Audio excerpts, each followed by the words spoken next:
Chapter 10. An Alabaster Aphrodite.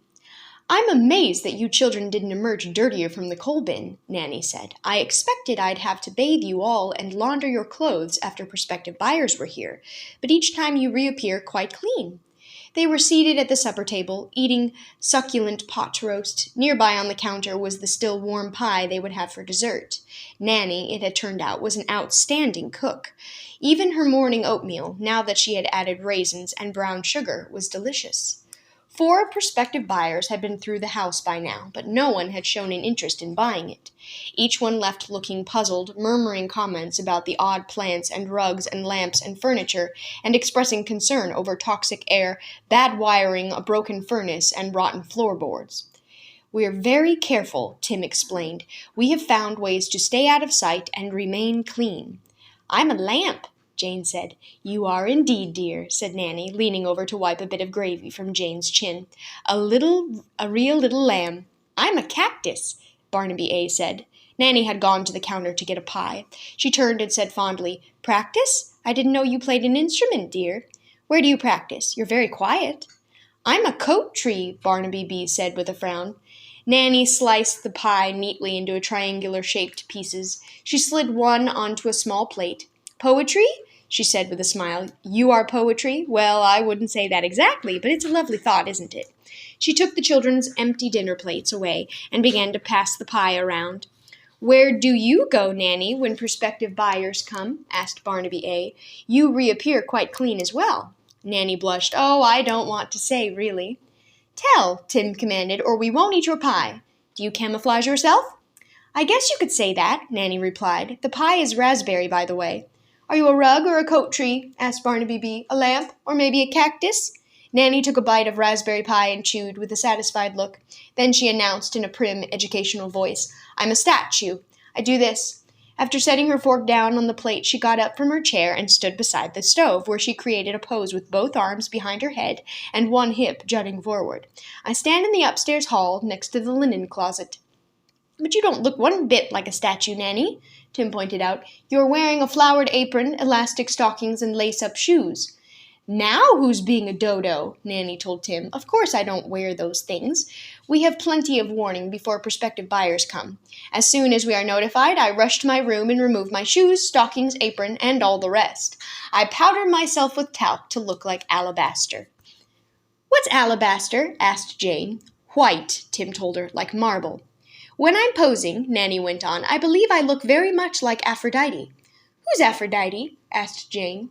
"Daughter of Zeus, also known as Venus, but the most famous statue of Venus has no arms. I have arms. She held them up, so I think of myself as Aphrodite when I'm posing as a statue." "You mean you're naked, Nanny?" Barnaby A. looked in amazement. "Statues are never naked," Nanny said in a somewhat shocked voice. "They are nude. Anyway, I drape myself. I use a sheet." "So," Barnaby B. said, poking his fork into a piece of raspberry pie, "you stand there nude, except for the sheet, and all powdered, and in a pose, and perfectly still?" "Well," Nanny admitted, "sometimes I wink." "The other day, that prospective buyer who ran downstairs screaming?" Tim asked. "Was that because you winked?" "Possibly," Nanny replied, very primly. They were all silent for a moment, picturing the scene. The prospective buyer had looked truly horrified, and had run shrieking through the front door, and had not been seen since. "What's that noise?" Barnaby B. said suddenly. "I hear something banging." "It's the front of the house," Jane said, listening. "Someone is hammering." After a moment, the noise ceased. They all went to look. More words had been added to the sign that was tacked to the window box. "Reduced? Cheaper? This house is never going to be sold," Tim murmured. "I can't imagine why not," said Nanny, smiling in an Aphrodite-like way. Chapter 11. An Astonishing Acquisition. Commander Melinoff opened the door and peered into the basket in astonishment. He looked up and down the street to see if a delivery man had left this thing on his doorstep by mistake. But no, the street was quite empty. Finally, in confusion because it kept smiling at him, and no one had smiled at him in a very long time, he leaned down and lifted out of its basket. Holding it at arm's length because its lower half was damp, Commander Melinoff carried the stubbly-haired baby into his mansion. He looked around for a suitable place to set it down. The velvet couch in the drawing-room had holes in it that mice had made, and gray wads of stuffing were protruding from the holes. There was a table nearby, but an old unopened pizza box with some greenish pizza crusts inside had been on the table for weeks. Ants were crawling on it. Finally, he carried the creature into the kitchen and laid it carefully on the drain board beside the sink.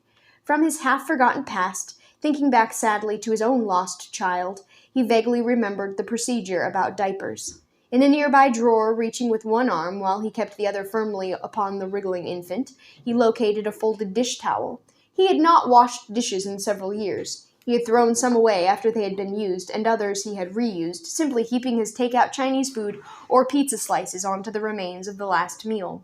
So there was still a drawer filled with laundered dish towels, left over from the days when there had been cooks and servants in the large kitchen, the days when his wife had organized things like dish towels by color and size and date of purchase. He fashioned one into a sort of diaper and tied it awkwardly around the bottom half of the baby. Then, holding the baby in one arm, he opened the large refrigerator and peered inside. Once long ago, this refrigerator had been filled with juices and jams, casseroles and chickens, cheeses and pastries, salad greens and truffles and endives and olives. It had always been a little distressing to him that his meticulous wife had insisted on alphabetical arrangements. It meant that ascots were next to argyle socks in his drawer, and his underwear was tucked away with the umbrellas. Even here, in the kitchen, one had had to locate the anchovies in order to find the apricots. Still, he thought wistfully it had been pleasing to have the refrigerator filled with food. Now it was completely empty, except for a small bowl with something green and furry on the bottom, and a stack of test candy bars for his factory. He had been, before his tragedy, working on a new bar filled with caramel and nuts in various combinations, and coated with rich chocolate. He had thought then that it would be his masterpiece. Now the test bars, turned gray with age, lay in uneven stacks on a refrigerator shelf. He groaned slightly when he saw them and closed the heavy door. He reached for the telephone, balanced it on his shoulder, and dialed the number of the local grocery store and pizza parlor.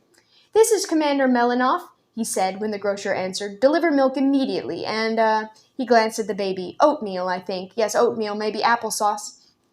And things to wrap around the bottom of an infant, not dish towels." "Pampers?" asked the grocer. "I am an old-fashioned gentleman." "Diapers, then?" suggested the grocer. "Or, if you are truly old-fashioned, they would be called nappies." "Yes, those. Anything else, sir?" "Oh, dear," Commander Melinoff whimpered a bit. "I don't know. Have you acquired an infant, sir?"